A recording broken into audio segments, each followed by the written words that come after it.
Well, this just in, Time magazine has named Greta Thunberg their Person of the Year, the power of youth, they say. It comes a day after Greta Thunberg said she's not very successful and is dropping out of school to continue her climate change stuff. That's right. Her parents are letting her drop out of school. It's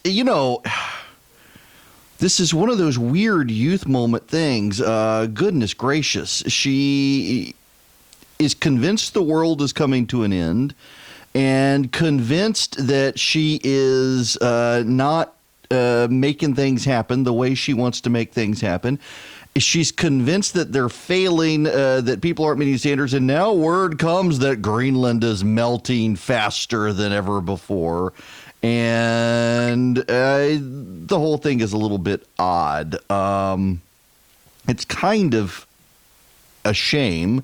That in and of itself comes just a few days after she said that there were gaining momentum, but she said that on, I guess, the 5th or 6th, and now she's saying that she's going to have to drop out of school because they're not.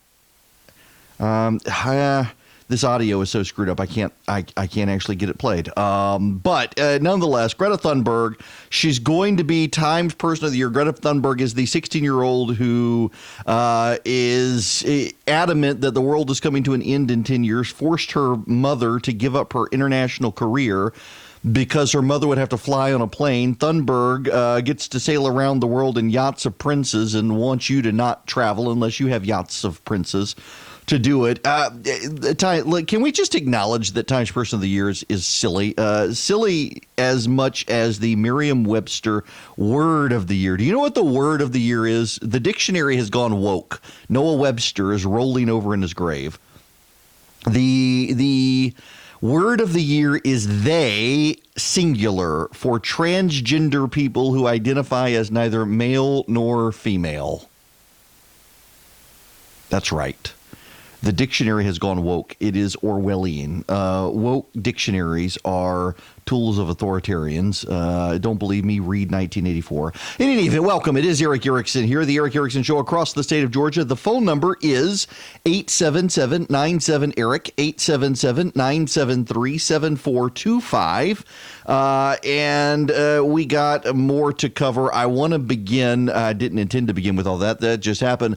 The president is on the campaign trail. The Democrats impeaching, and, well, it's not going the way they expected. And Mitch McConnell is coming out and saying that he actually is pretty sure it's going to go nowhere in the Senate. I would be totally surprised if there were 67 senators to remove the president. That remains my view. However, we are obligated under the Constitution to turn to it when it comes over, and we will. Yeah, this is the thing. There's apparently a great divide between the White House and the Senate on this issue and Mitch McConnell. I suspect they're going to need to let McConnell lead on this. McConnell's interpretation of the Senate rules is pretty consistent with the way they've done this in the past, and you need to understand this. The Senate cannot just all of a sudden change the rules. To change the rules midway through a Senate session requires a 2/3 vote, which they're not going to get.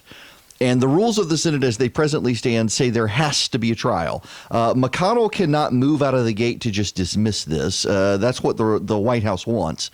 They can't do that. What they have to do is they actually have to have a Senate trial, and they can dismiss it once they've had the Senate trial, but they got to have the trial. So what McConnell wants to do, purportedly, is drag this out in such a way that make it painful on the Democrats. You drag it out for 6 weeks, the Democrats who are running for, and let's see, you still got Klobuchar, you got Warren, you got Booker, you got Michael Bennet is still in there, the senator from Colorado. He's still running. So you got 4 of them still. Maybe you got 5. Kamala Harris has dropped out. Oh, yeah, and you got Bernie Sanders. So you got 5 left. You got 5 left who are running for president in the Senate. Drag it out and make it painful for them. We'll get into the polling, by the way, on the Democrats here. There's some mind-numbing polling here in a little bit. 51% for Joe Biden among black voters. We'll delve into that. But While the Democrats were spinning their wheels in Washington yesterday on impeachment, the president decided to have a rally in Pennsylvania. I want to play you some of the president's supporters who were out there at the rally, interviewed by the media. The media is starting to get nervous. You've got Kathleen Parker, who has a column in the Washington Post and on CNN, has a column out today saying, "You idiots, you're going to get this man reelected by doing this." Here's why. Listen to these supporters. It feels like more of a tailgating party out here. We've got the Jumbotron, lots of enthusiasm. Going to bring in Diane Atkins all the way from Bay Ridge, Brooklyn. Yeah, Diane, what are you doing out here? Why make the trip to PA for this rally? Oh, because we love President Trump. We're representing almost all of the 5 boroughs of New York City here. We got Brooklyn, Queens, Staten Island. We're in the house, baby, even New Jersey. And we're out here because we love Donald Trump. We love our president. And we can't wait to vote for him in 2020. Trump 2020! Trump 2020! Yeah, rain will not stop us. Rain will not stop us. Why do you guys like the president so much? A lot of people criticize him over some of his rhetoric, things he says. Why do you guys like him? Now keep tweeting. Donald Trump loves America first and foremost. He's always loved America and put America first. And that's the most important thing. And you know what? He tells it like it is. Whether you love him or hate him, you cannot deny that man tells the truth like it is. And that's why you've got thousands of people that will stand in the rain to go and see him for an hour and a half. Yep. These people love him. They adore him. You know, I was talking to a person up in North Georgia on Friday. He was at the dinner I was at Senator Bruce Thompson's house. He was a political activist up in North Georgia, and he leaned over to me. He says, "Man, I'm worried about Brian Kemp." So why are you worried about Brian Kemp? He says, this Loeffler situation. I said, well, why? Get her up there. She's good. And he'll say, no, these people, you go slightly north of me in North Bartow County and north of here. He says, these people, they love the president. And I said, well, I know. He says, no, you don't understand. He says, the president wanted Doug Collins. That's what they think. And they're going to hold it against Brian Kemp that he didn't give the president Doug Collins. I don't know. But there's a consensus. These people, they love the president. It is the president's party. In the same way the Democrats became Barack Obama's party, there were people who did not consider themselves Democrats but loved Barack Obama. There are people who don't consider themselves Republicans, but they love Donald Trump. And Donald Trump ate it up last night on stage in Pennsylvania. And the reason they announced it on the same day, 1 hour later, they announced impeachment. A few guys standing behind her. They announced impeachment, and then an hour later, she announced that she's going to do USMCA. You know why? It's a huge deal, and it plays down the impeachment because they're embarrassed by the impeachment, and our poll numbers have gone through the roof because of her stupid impeachment. Her stupid impeachment. You know, his polling is actually up. His job approval rating is up. Probably has more to do with the economic news, but still. To say this, look, and I always have to say this, you have some really great journalists and you have some honest publications, but not too many of them, I have to be honest with you. The legislator, well, you know that. Does anybody think the media is honest? Does anybody think they're totally corrupt and dishonest? All right. You know, there's actually polling out today on this. That in particular, white people and men are now less likely to believe the media.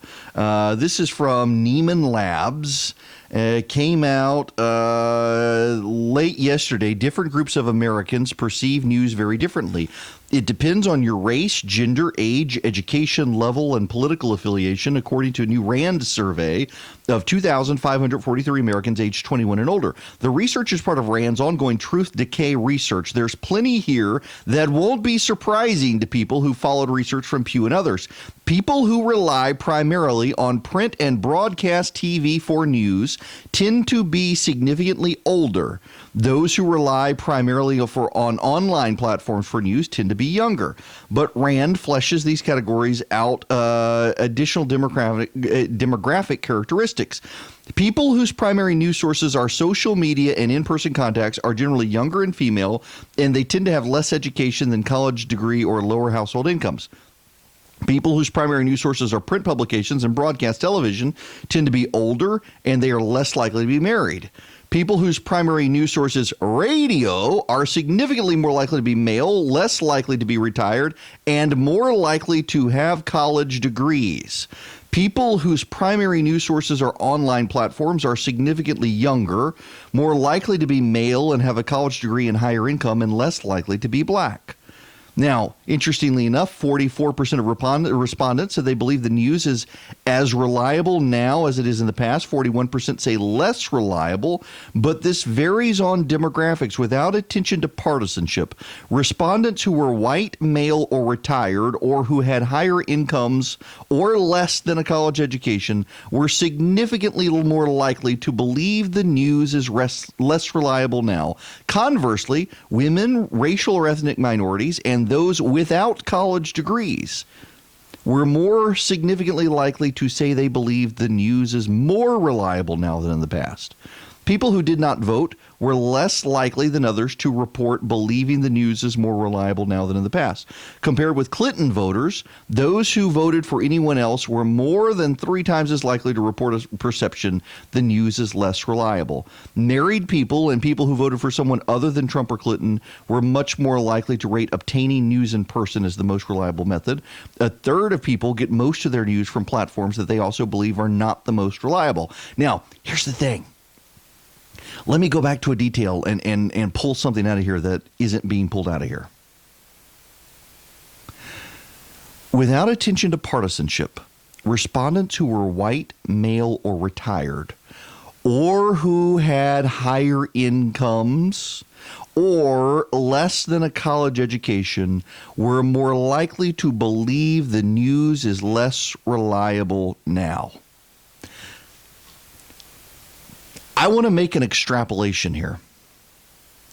If you have higher income, you tend to be successful in a field about which you have deep knowledge. And if you tend to be successful in a field about which you have deep knowledge, you tend to know about that field because you have that deep knowledge. And so when the media reports on it, you can tell that the media gets a lot of stuff wrong on it. For example, I can tell you, being in radio, the number of stories you read, and let me speak on Rush Limbaugh for a minute, who is a friend, who helped me get into radio, for whom I guest hosted for a number of years. Rush Limbaugh oftentimes gets in the media, and the media talks about his business, and they have been cheering on Rush's demise for a decade. And every time you read a story about Rush Limbaugh in the media, they get it all wrong. The media very clearly does not understand the radio industry. They don't understand how ratings work, and they don't understand Rush Limbaugh or his audience, or advertiser for that matter. So the media reports these stories, and the media gets it all wrong, and then they blast Rush Limbaugh for casting doubt on the media. Well, he's got every reason to cast doubt on the media because the media's gotten everything wrong. But if you're less than college educated, you also believe the news is less reliable. You know what network people without college degrees tend to watch? News networks? Fox. That's not to criticize Fox. Don't take that the wrong way. People who are blue-collar workers, people without a college degree, tend to vote Republican. They tend to like the president. They tend to watch Fox. They tend to see on Fox because Fox spends a great deal of time highlighting how all the other news networks got stuff wrong. Of course they're going to disagree. It's just a fascinating dynamic here. Now, I want to go back to one other blurb. People whose primary news source is radio, that would be you.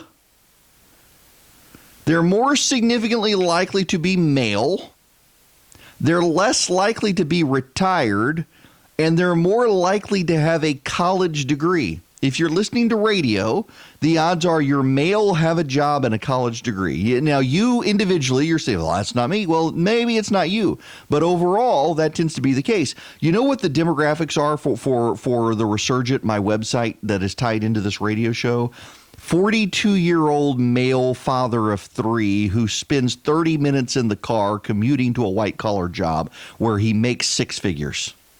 Actually, $80,000 is the median income, $80,000 and up typically.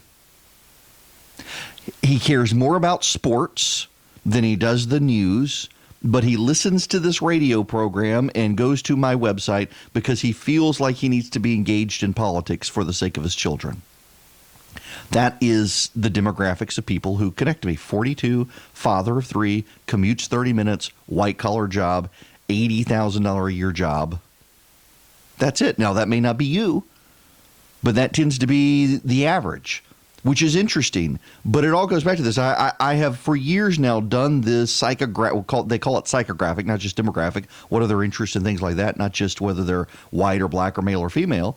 And it's been very consistent over time. The number of people who have connected with me online or on radio are late 30s, mid 30s to 40s. So they're older and they're younger, but that tends to be the average. And they don't like politics. In fact, that's one reason I try to make a point not to spend all of my time on politics is they don't like politics. They would rather talk about other stuff, but they feel like they've got to be engaged. And they're coming just for straight shooting news more than anything.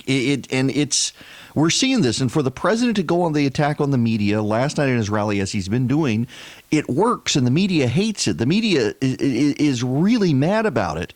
But it works because people get the joke. The only people who don't are people in the media. Want to be on the show? Call Erick now at 877-97-ERIC. That's 877-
Okay, I got to tell you, I do this on the other radio show, but if you go to omahasteaks.com, I'm listening, I'm doing this. They're not actually paying me here to do this. I just actually am a customer and love them. And I got some of these bacon wrap fillets from Omaha Steaks with a deal they're doing.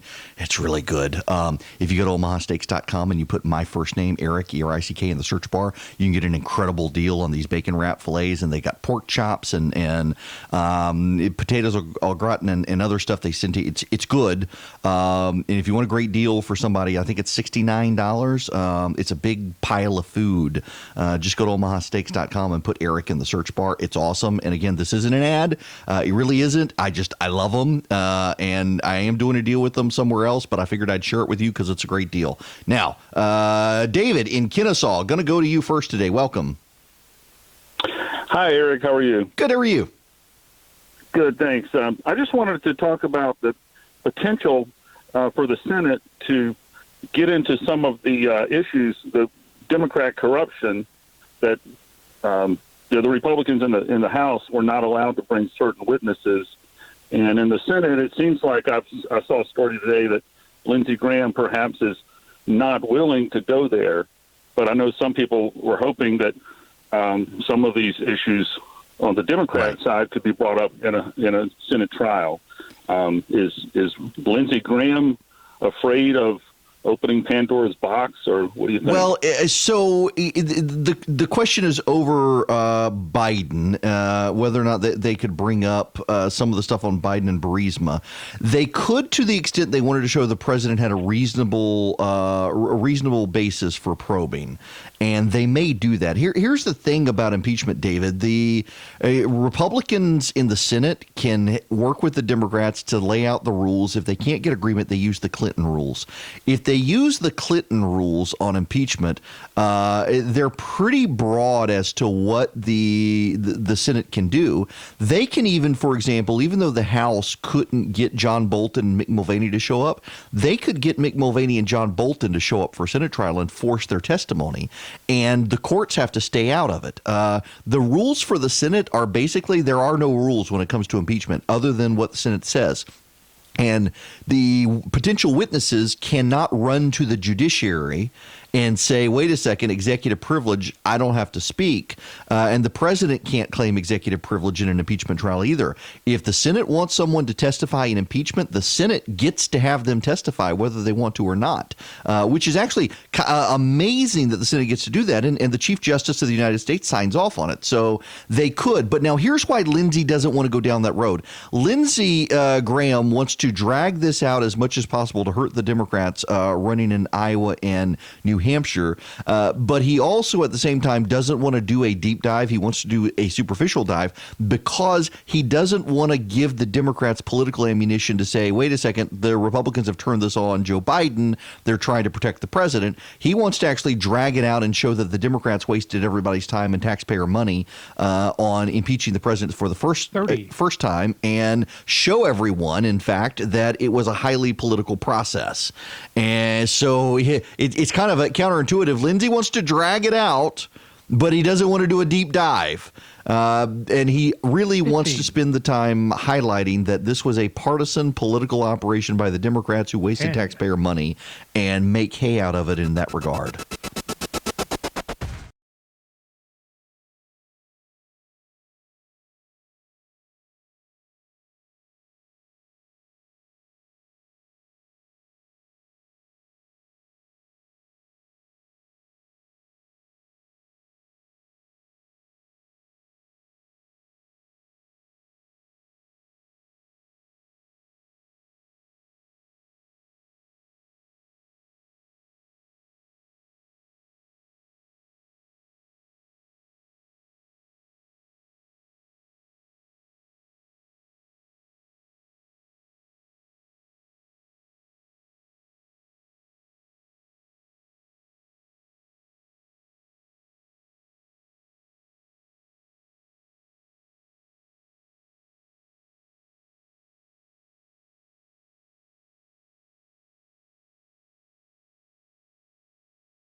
It is Erick Erickson here. The phone number, 877-97-ERIC, 877-973-7425. I will be sending out a recipe later today. It's a drop sugar cookie recipe, and they're silver dollar sugar cookies, which I never had before. My mother-in-law got the recipe from a friend, and I may have eaten a whole batch. They were highly addictive. They were very good, perfect for Christmas time.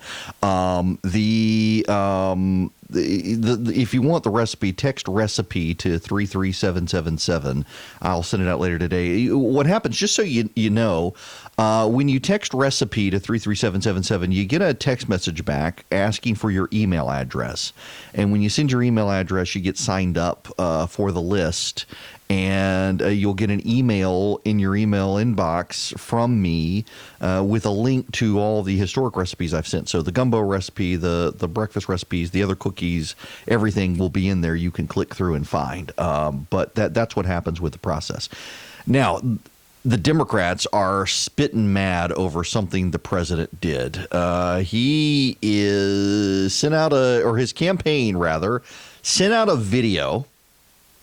And it had the president's face digitized onto Thanos snapping his finger with the gauntlet on, Infinity Gauntlet on, and then it showed the Democratic press conference where they were announcing impeachment, and all the Democrats turned to ashes. Oh, the guy who came up with Thanos has come out, almost crying. He's so upset. I can't believe the president did that to my creation.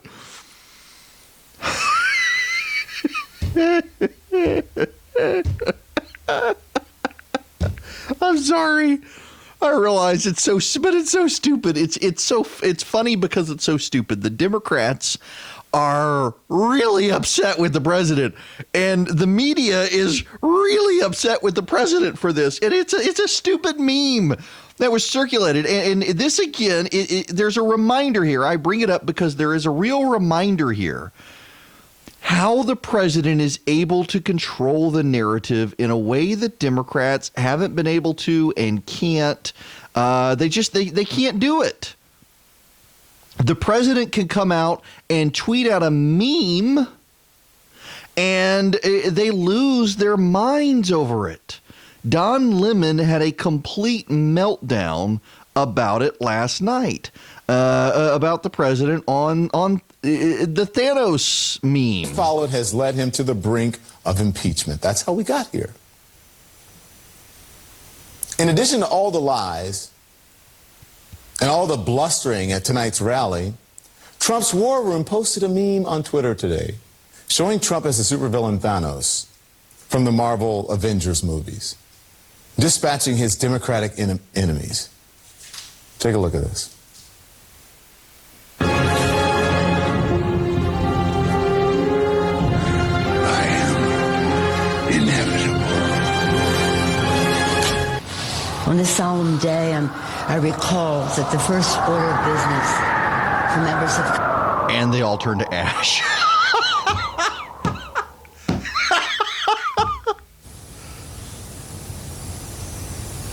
Don is silent. What are we, in junior high school? Like, what the hell? What is this? Like what? What?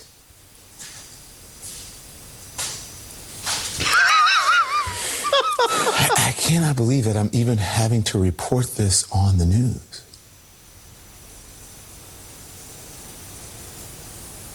This is crazy. This is literally crazy. Are you people insane? Are you insane?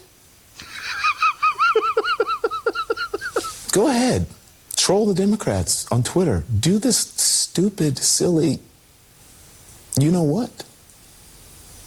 Play this stupid, juvenile meme game. History won't record this meme, stupid crap. But history will record this, the seriousness of what is happening. That today is the day that the House of Representatives in the United States of America introduced articles of impeachment against President Donald J.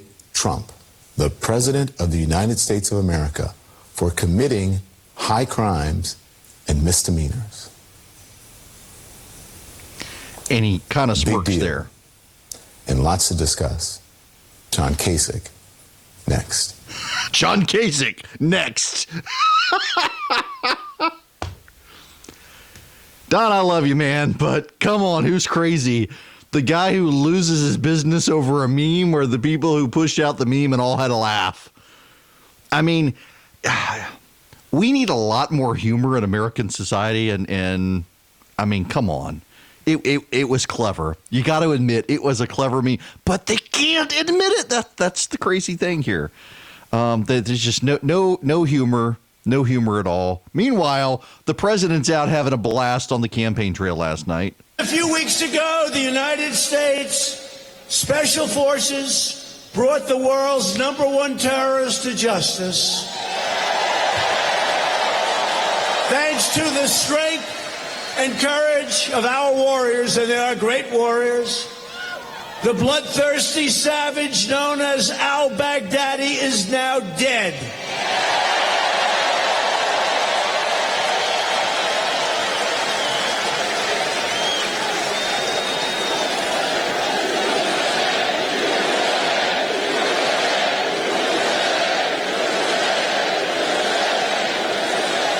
And he was quickly replaced by his second in command, and his second in command is now dead. Yeah, they got stuff to cheer about. He's the president. He can reshape the conversation. You know, they talk about the elite. You're the elite. They're not the elite. You're the elite. You're the elite. You got better education. You got better everything. You're the elite. It always bothers me. They said, the elite. This is the elite. Look at these people. How beautiful. This is the elite. You know who are the elite?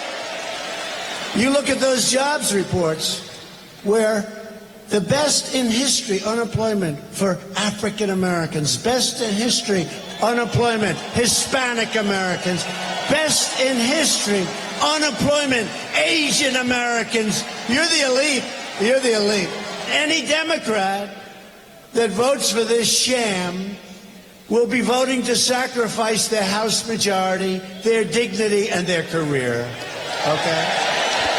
And he threw in a dig on Joe Biden. Hey, do you ever notice where Biden keeps saying he's in the wrong state? Like if he's in Ohio, it's great to be in Iowa tonight. If he's in Pennsylvania, it's wonderful to be in the state of Delaware. What is wrong with this guy? What's wrong with him? There's something wrong. Okay? There's something wrong. No, he keeps... How many times can you do that? So far, it could happen, because, you know, I was doing 6 and 7 a day that last month. That last beautiful month that I loved. I was doing 6. I left these guys alone. I didn't want to do interviews. They were a waste of time. We just did these big, beautiful rallies. I was doing... And, you know...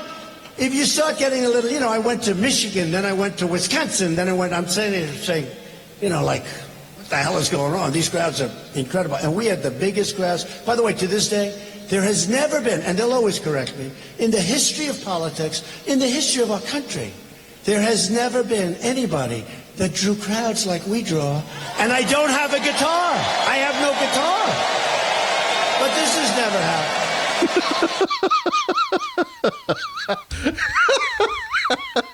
Here's the thing. Let's just can we step away from the merits for just... I got some Doug Collins audio on the merits. We'll get there. On the politics of impeachment, I was in law school, I guess.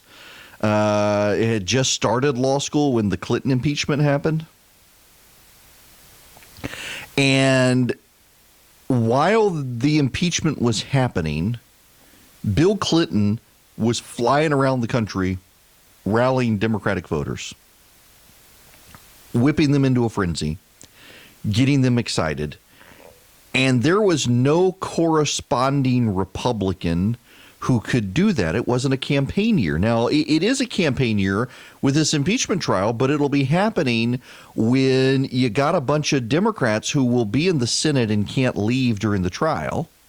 And the other Democrats, maybe Joe Biden can go out and do that. Obama's not going to go out and do that. Clinton's not going to be wanted on the campaign trail to do that. So the president can go out there and rally as not just the commander-in-chief and the president with Air Force One and all the spectacle and motorcade, but the Democrats are still fighting over who's going to be the person on their side. And in fighting over who's going to be the person on their side to figure it out and make it happen, they're going to have trouble with a consistent message against the president other than Orange Man Bad. The president, meanwhile, can talk about how they're wasting time, they're not getting things done, they're dragging things out. Now, that's one reason that Nancy Pelosi is trying to do USMCA and paid family leave at the same time, is she wants to neutralize the Democrats' ability, or neutralize the Republicans' ability, rather, to go out and say, look, they're doing nothing. She wants to be able to go out and say, look, we're getting all this other stuff done, too. But then that gives legitimacy to the president. So it gives legitimacy to the president, and it doesn't give legitimacy to the Democrats because the Democrats are still squabbling.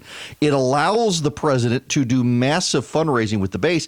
I got a text message from random number yesterday. Where is this number? This is worth it. Just bear with me. I realize.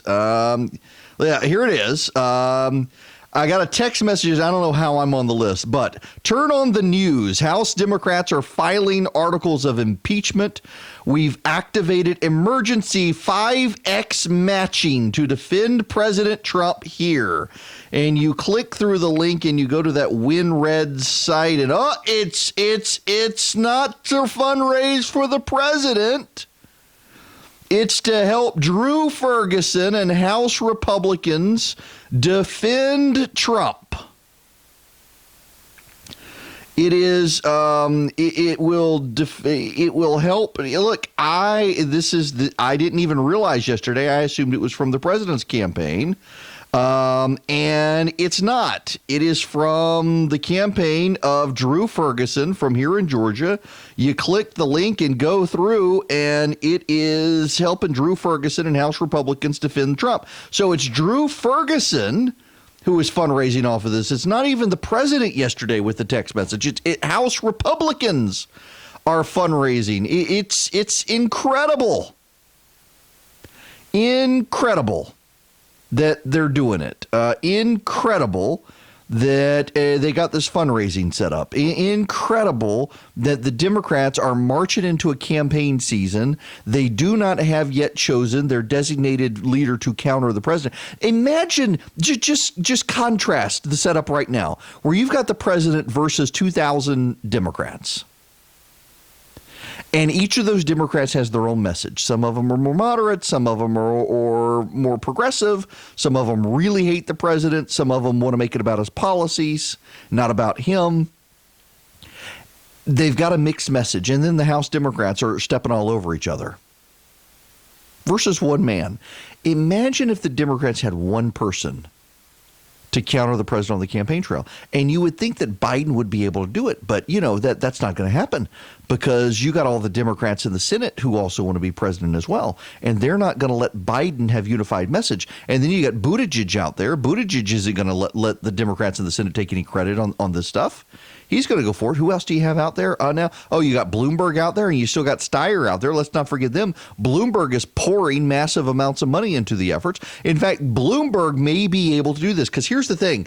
Bloomberg wants to be able to run attack ads against the president at the candidate rate. What you may not realize is that, for example, on this radio program, I cannot. Just let me pull the curtain back so you can see behind the business. We give this radio show away for free at no cost to the stations that are running it, and we give them 17 minutes of time that they can use for local news, commercials, traffic, anything they want.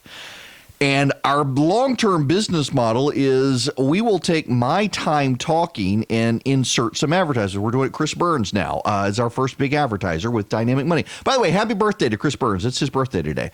We'll be trying to insert some ads during my talk time. So if you want to shut me up, you can buy ads on the show statewide in Georgia. So you come on this show, your ads hit every part of Georgia. But we can't take ads from candidates. We can take Super PAC ads because Super PAC ads, you run at a commercial rate and you don't have to do disclosures and affidavits for them. We cannot do candidate ads because if I were to put a candidate ad, for example, the Loeffler campaign already reached out and said, can we run ads on your show? It'll be one-stop shop, hit all of Georgia at one time. And I said, no, because I would have to file an affidavit with the FCC and the FEC, and each local station we're on would have to do the same thing for that ad. It's too much of a bureaucratic nightmare for local commercial stations to have to do if I were to do something like that to them. So it's a difficult thing to do, but the reason I can do it with Super PACs is because they're not considered candidates with a candidate rate. Candidates get a discounted rate to advertise on broadcast airwaves. It's one of the deals. The radio station gets the right to use airwaves in this country, and in exchange, they have to allow candidates for federal office, that it doesn't apply to state and local, by the way, federal office, to broadcast at a discounted rate. Bloomberg wants to be able to savage the president. If Bloomberg were to start up a super PAC to savage the president, he would have to pay commercial broadcast rates. But Bloomberg running for president means he can attack the president and run an entire nationwide ad campaign against the president, and he'll only get charged candidate rates. So he will save some money. The man's not stupid. He's a billionaire for a reason. He doesn't want to be president. He just wants to savage the president without paying super PAC commercial rates on radio and TV. National connections, local focus. Erick Erickson is live every weekday.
Hello there. It is Erick Erickson. If you want to be a part of the program, 877-97-ERIC, 877-973-7425.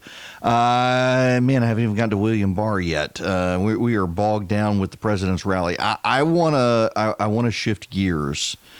And this is, I realize we're a Georgia show and I'm about to talk about Texas, but I want you to pay attention to this story and consider it a challenge for Georgia.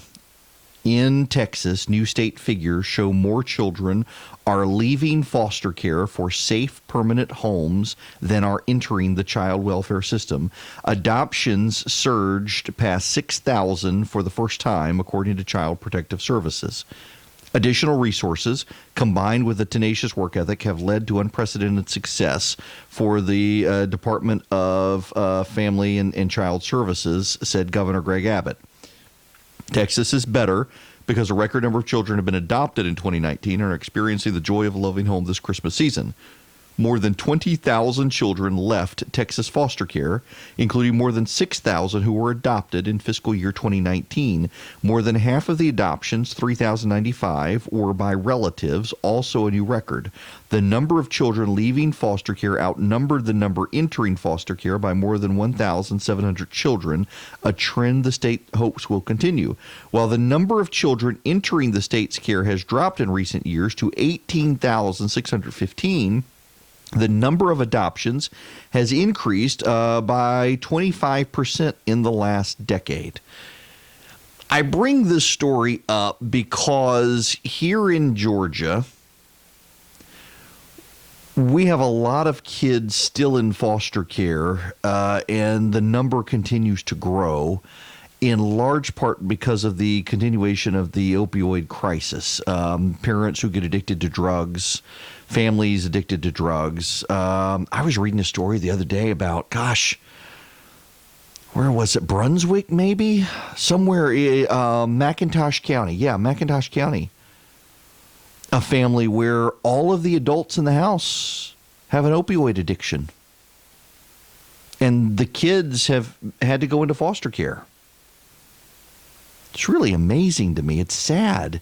It is so sad to hear. So sad to think about. And, you know, I've seen research. I was talking to a market analyst a while back who told me that on particularly TV news, one of the topics that local TV news and local radio news, for that matter, are encouraged not to cover is the opioid crisis, which is a huge crisis the national media is covering. Why is local news encouraged not to talk about it? Well, it's because every single person listening to me right now probably knows someone who has battled or is battling an opioid addiction. That's how pervasive it is.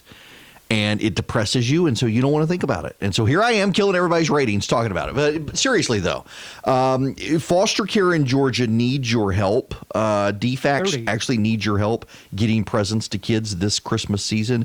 If you want to help DFACS cover this, is taxpayers don't pay for Christmas presents for kids. You got to step up and help DFACS. You can text donate to 33777, and I'll send you back the link to DFACS where you can donate to their Santa program for kids in foster care. Let's get every kid in Georgia who's in foster care a Christmas present this year.